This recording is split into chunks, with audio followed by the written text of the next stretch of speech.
سے یہ جو کچھ وہاں معاملات طے ہوتے ہیں اس دنیا کے، اس کی خبر وہاں سے یہ معلوم کر لیتے ہیں اور پھر آ کے دوسری لوگوں کو، عام لوگوں کو بتاتے ہیں۔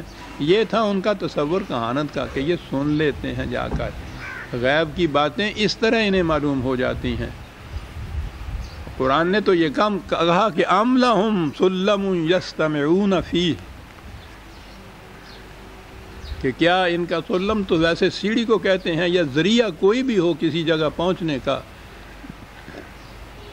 کہ یہ اس ذریعے سے وہاں پہنچتے ہیں آسمانوں کے اوپر،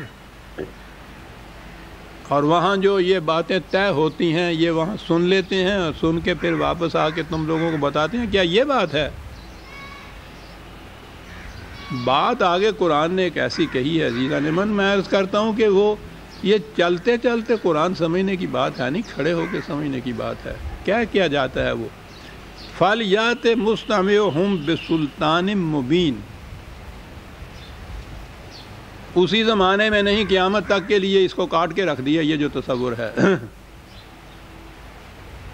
کہانت کا، پیشین گوئیاں کرنے کا، کیا سارائیوں کا۔ اس زمانے میں کہانت کہتے تھے، بعد میں یہ چیزیں جو ہیں علم وہ ہے انسانی علم جسے حاصل کیا جاتا ہے، اس کی تعلیم کی جاتی ہے، دوسرے کی طرف منتقل کیا جاتا ہے۔ علم کے لیے شواہد چاہیے، علم کے لیے دلائل چاہیے، بصیرت چاہیے، عقل چاہیے، فکر چاہیے، شعور چاہیے۔ یہ تمام چیزیں ہوں تو علم حاصل ہوتا ہے، اور جو علم ہوتا ہے اسے پھر دلائل کی روح سے سمجھایا جاتا ہے، اس کے دعاوی کی تصدیق کی جاتی ہے، توثیق کی جاتی ہے دلائل کے ذریعے سے۔ انسانی علم یہ ہے،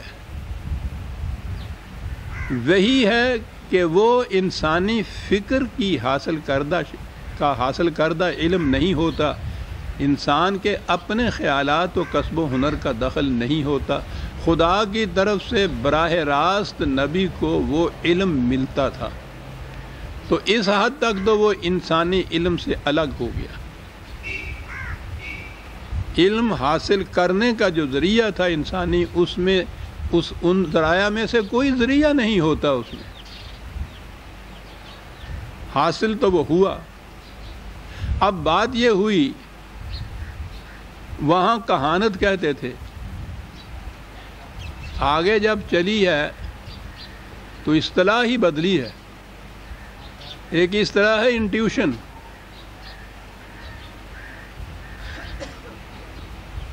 کہا یہ جاتا ہے کہ انسانی فکر کی پیداوار یہ بات نہیں ہوتی، سوچ کا نتیجہ نہیں ہوتی، علم اور بصیرت کا نتیجہ نہیں، یوں ہی یہ خیال آ جاتا ہے۔ شاعری میں عام طور پر انٹیوشن کو کہا جاتا ہے کہ بڑا دخل ہوتا ہے، وجدانی علم اسے کہا جاتا ہے۔ وہ میں نے کہا تھا کہ یہ شاعروں کا دعویٰ یہ ہوتا ہے، یہ آتے ہیں غیب سے، یہ مضامین خیال میں غالب سریر خامہ نوائے سروش ہے۔ ایرانیوں کے ہاں اس فرشتے کو سروش کہتے تھے، جو ان خیالات کو شاعروں تک لاتا تھا اور پہنچاتا تھا۔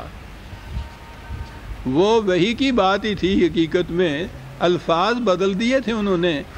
ادھر سے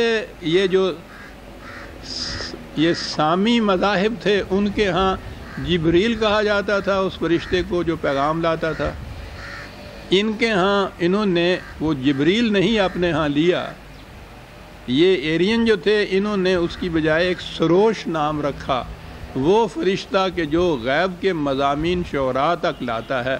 تو اس لیے غالب سریر خامہ، کیا بات ہے غالب کے انداز بیان کی، سریر خامہ نوائے سروش ہے۔ اسے وجدان کہتے ہیں۔ یہ آتے ہیں غیب سے، یہ مضامین خیال میں۔ ان سے پوچھا جائے کہ یہ بات تم کیسے کہتے ہو، تو وہ کہتے ہیں کہ یہ تو ہم نہیں بتا سکتے۔ اس کے لیے ہم دلیل نہیں دے سکتے کہ ایسا کیوں ہوگا. بھئی یہ تو ایک غیب کی بات ہے جو ہم تک پہنچی ہے، ہم نے آپ تک پہنچا دی. دلیل نہیں ہوتی، انٹیوشن کے لیے دلیل نہیں ہوتی. یہ جو ندائے سروش ہے اس کے لیے دلیل نہیں وہ دے سکتے. یہی چیز یہ جو قسمت بتانے والے ہیں، اگر ان سے پوچھا جائے کہ تم جو کہتے ہو کہ بھئی تم اس ملک کے بادشاہ بن جاؤ گے، تو کیا دلیل ہے تمہارے پاس اس کے لیے؟ وہ کہتے ہیں کہ اس کے لیے دلیل نہیں ہوتی، یہ چیزیں دلیل سے نہیں ثابت کی جا سکتی. یہ تو غیب کی بات ہے، ہم تک پہنچی، ہم نے تم تک پہنچائی، دلیل نہیں ہوتی. یہ یاد رکھیے اس چیز کو. انٹیوشن کے لیے، وجدان کے لیے، ندائے سروش کے لیے، اس کے لیے دلیل نہیں دی جا سکتی. یہ بھی جو آپ کے ہاں گگڑ باب یہ کہتے ہیں نا، یہ جو بیٹھے ہوتے ہیں فٹ پاتھوں پہ قسمت باچنے والے، یہ جو ہاتھوں کو دیکھ کے بتانے والے، وہ غیب کی بات بتاتے ہیں کہ تمہاری شادی 10 سال کے بعد ہوگی. بھئی کیسے کہتے ہو تم کو؟ یہ علم انسانی کی روح سے کہا جائے گا تو وہ بتائے گا کہ میں نے یوں اندازہ لگایا ہے، وہ بتائے گا اس کے لیے. لیکن یہ جو قسمت کا حال بتانے والا، یہ پیشین گوئی کرنے والا ہے، وہ یہ نہیں بتا سکے گا کہ میں نے یہ کیسے کہا ہے، یہ کیسے ہوگا. یہ میں بھی نہیں جانتا. مجھے پتہ ہے کہ یہ ہوگا ایسے، میں کہہ نہیں سکتا یہ کیسے ہوگا. یعنی دلیل نہیں ہوتی اس میں. میں یہ اس لیے زور دے رہا ہوں کہ بڑی شاید نئی سی بات آپ کے ذہن میں آیا کہ قرآن کریم نے کتنی بڑی عظیم بات کہی ہے، یہاں کتنا فرق کر کے بتا دیا ہے. وحی کی روح سے ایک دعویٰ کرنے میں اور یہ جو قسمت باچنے والے اور غیب کی پیشین گوئیاں کرنے والے ہیں ان کے ہاں سے یہ چیز کہنے میں ایک بنیادی فرق یہاں پیدا کر دیا قرآن کریم نے، اور وحی کو ان سے الگ کر کے رکھ دیا. پیشین گوئیاں کرنے والے ان سے پوچھے کہ صاحب فلاں سال کے اندر یہاں اتنی تعاون پھیلے گا اور یہ ہوا. بھئی کیسے کہہ رہے ہو؟ کہیں گے صاحب کہ 4 دن کے بعد یہاں بارش ہوگی. محکمہ موسمیات والا تو وہ 2 اور 2 4 کی طرح سائنٹیفک طریقے سے یہ چیز کہتا ہے کہ صاحب ہم یوں اس نتیجے پہ پہنچے ہیں. سائنس یا علم دلیل دیتا ہے، بتاتا ہے کیوں ہم ایسا کہتے ہیں. اور وہ جو کہتا ہے کہ ہم نے جو کہہ دیا صاحب ہوگا، جاؤ بھاگ جاؤ یہاں سے، ہوگا. بھئی کیسے ہوگا؟ ہم نے کہا صاحب. یہ خدا کی باتیں ہیں. پہلی یہ چیز سن لیجئے کہ قرآن کریم نے دونوں ہی چیزوں کی نفی کر دی. پیش گوئیوں کی نفی کر دی کہ اس نے کہا کہ غیب کا علم خدا کے سوا کسی کو نہیں. میں کیا عرض کروں کہ ہم کس قسم کے روایاتی عقائد میں چلے آ رہے ہیں.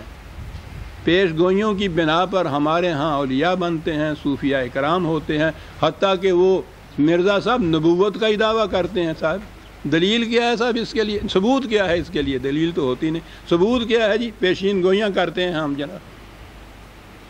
یعنی علی الرغم قرآن کہتا ہے کہ خدا کے سوا کسی کو غیب کا علم نہیں. رسول کہتا ہے مجھے بھی غیب کا علم نہیں ہے، وجود اس کے جو وحی کے ذریعے سے مجھ تک منتقل ہوتا ہے. وہاں سے الگ ہٹ کے بحیثیت انسان کی اگر میں رہتا ہوں، مجھے بھی غیب کا علم نہیں ہے.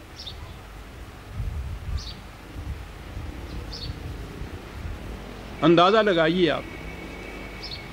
آپ قرآن کی اس تحدی کے بعد کسی کا یہ کہنا کہ میں پیش گوئی کرتا ہوں، مجھے غیب کا علم ہے، کہاں پہنچاتا ہے اس کو؟ اور وہ اس کو ہم نبی نہیں مانتے. چلیے ان کو تو چھوڑ دیجئے. مقربین بارگاہ الہیہ، اولیاء اعظام، صوفیاء کرام، بڑے بڑے ولی کن باتوں کے اوپر ہوتے ہیں کہ جی وہ جو بات کہہ دیتے ہیں پتھر پہ لکیر ہوتی ہے صاحب، ڈال ہی نہیں سکتی. وہ کوئی کھڑے ہو کے نہیں پوچھتا کہ صاحب یہ تو خدا کہتا ہے کہ نہیں غیب کا علم خدا کے سوا کسی کو. وہ دعویٰ کرتے ہیں کہ یہ ہے غیب کا علم، تم دیکھو پورا ہوتا ہے یا نہیں. اور یہ ان کی اولیائی اور ان کے تقرب باری تعالیٰ کے دعوے کے ثبوت میں اسے پیش کرتے ہیں کہ وہ غیب کا علم جانتے ہیں. باقی رہا وہ قسمت کی بات، یہ خالص ایرانی چیز، تقدیر جسے یہ لوگ کہتے ہیں.